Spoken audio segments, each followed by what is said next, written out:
Today we are going to be taking notes on PowerPoint based on theme. You can handwrite them, or you can open a Google Doc or Microsoft Doc and take notes. Just make sure you have your full name and period on them. Then you will upload your notes to the assignment in today's date called the Black Cat Notes Assignment. And there will be an option there for you to then click submissions and upload, and you can upload pictures or the document that you took your notes on, so that would be for credit. And just to let you know, most times you can use your notes on a quiz. Now, as you're going through this PowerPoint, if you see little arrows come up that do not open automatically, you may need to click on those arrows in order to see the hidden information, but hopefully that doesn't happen and everything works for you fine. The essential questions that we're going to be covering for the next few weeks, one of them is, how do I determine two or more themes or central ideas of a text and analyze their development over the course of the text, including how they interact and build on one another to produce a complex account? And how do I provide an objective summary over the text? So no worries, we'll break that down little by little. Some things we're going to look at today is, what is theme, universal themes, finding the theme, making a judgment, and lastly, practice. The theme is what makes a story linger in our hearts and minds long after we've read it. Often it's the idea on which the story is built.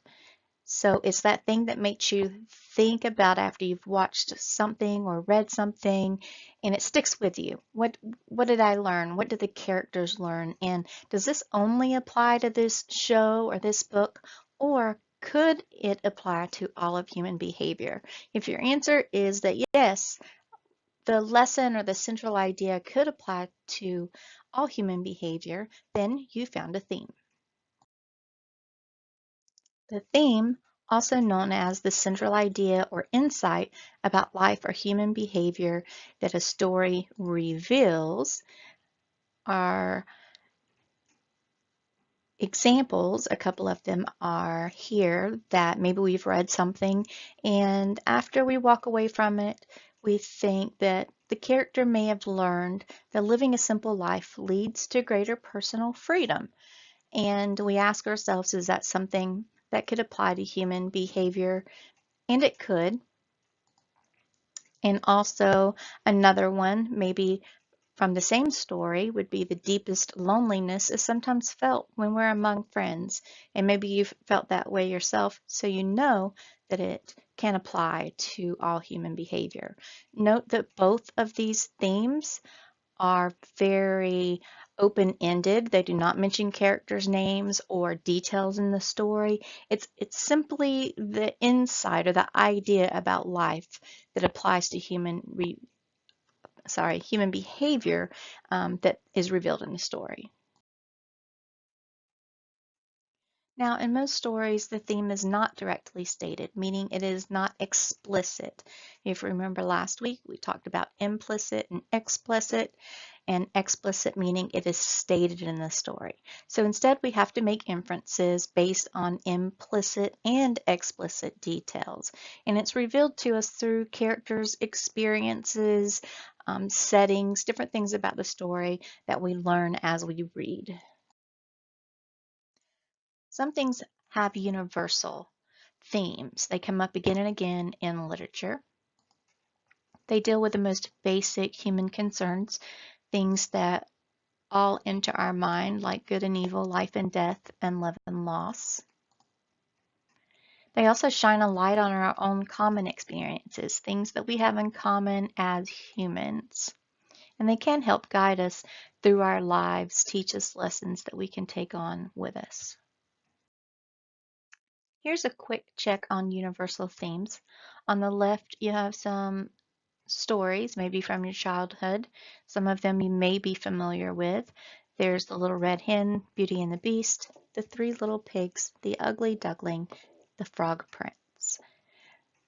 And this asks you to match the familiar stories to the appropriate universal themes. And on your right, you have two universal themes. A, it pays to work hard and plan ahead, or B, appearances can be deceiving. So what I would like you to do is take a moment and think about which theme applies to which story. So if you don't know them all, that's fine. You can apply it to the ones that you are familiar with. So if I think about Beauty and the Beast, I'm going to ask myself, what insight or what did I learn from that? Was it pays to work hard and plan, or was it appearances can be deceiving? So I'm asking myself questions as I'm thinking about the theme. When it comes to finding themes, there are certain guidelines that you want to keep in mind in order to find a theme of a work. Remember that the theme is not the same thing as a subject. The subject is just the topic, so it can be stated in a single word, such as loyalty or trustworthiness or friendship. The theme is going to make a revelation or have an insight about the subject and should be expressed in a sentence, such as loyalty to a leader is not always noble. So once you find the subject, then it's easier to make a theme statement based upon that subject.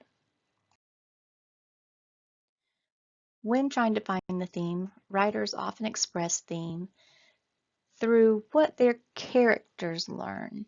So that's something we need to look at and ask ourselves is, does the main character change from the beginning of the story to the end of the story? Does a character realize something that he or she didn't know before?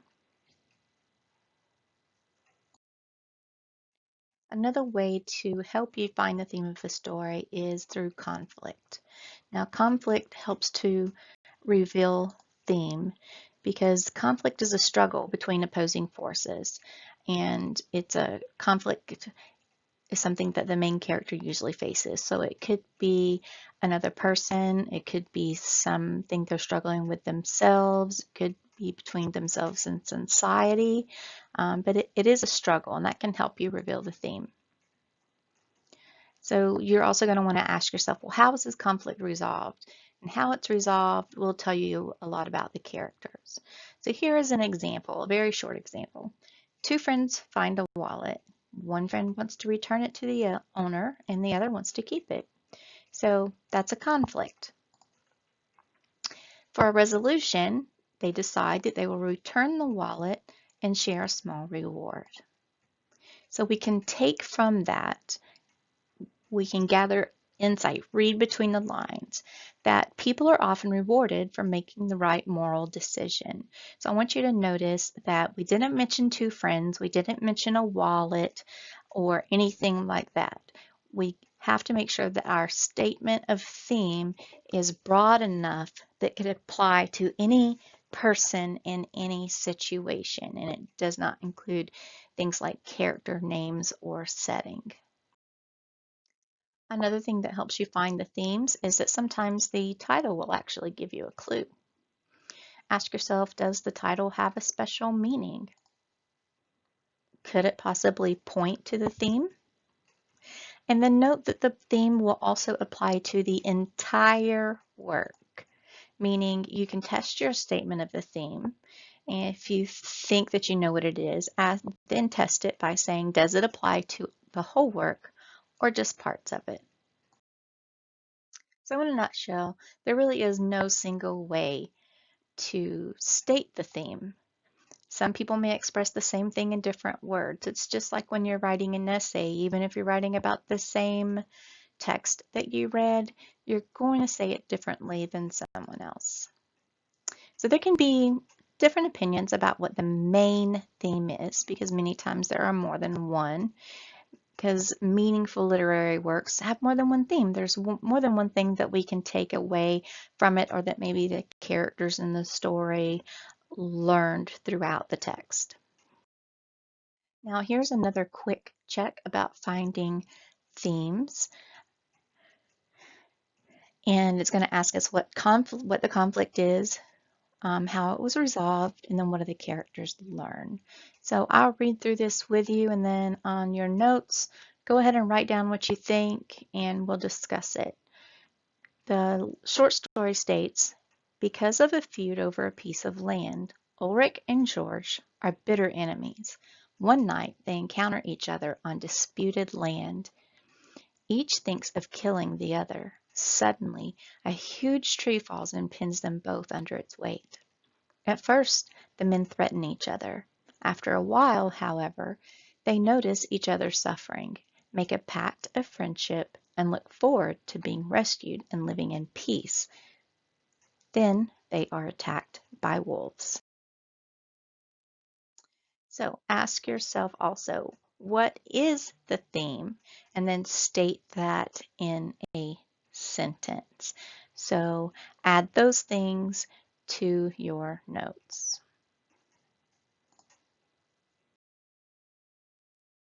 When it comes to a story's theme, sometimes we have to make a judgment. Just like you don't always accept what someone says at face value, you have to think about it, ask yourself some questions. So you're going to do the same thing with theme. So this says not to accept a story's theme as valid or correct just because, it's in front of you. So you're going to want to ask yourself a couple of things. First of all, is the story's view of life too simplistic? Meaning, this isn't really how easy life is, so this theme doesn't really apply. Is it too idealistic? Meaning, this is just too perfect. This isn't real life, so this can't apply to all humans. Is it too cynical? Do people have too much of a negative outlook? So you need to ask yourself, is the writer trying to push an idea that does not reflect real life?